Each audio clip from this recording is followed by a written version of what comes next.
তুমি যখন আমার মুখ পানে চেয়েছিলে, কি তোমার জৌলুস, আমি অগোচরে তোমায় ভালোবেসে ফেলেছিলাম। মন কেমনের আকাশে মেঘের ভেলায় রবির তীক্ষ্ণ চাউনি আবারও নতুন করে আমায় ভাবিয়ে তুলেছিল।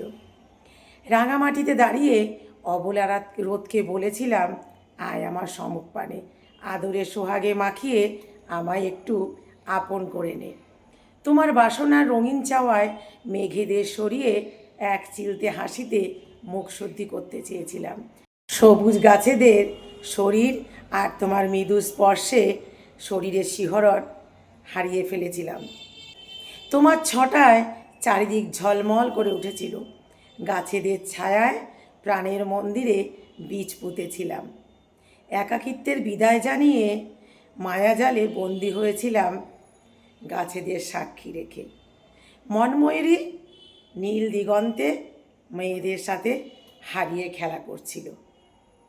পুকুরের জলে মরালিরা ডানার ঝাপটে শরীর ভিজিয়েছিল। রবির কিরণে গাছেদের ফাঁকে মাছরাঙা পাখিদের ভাসতে দেখে নিজেকেও ভাসিয়ে দিয়েছিলাম।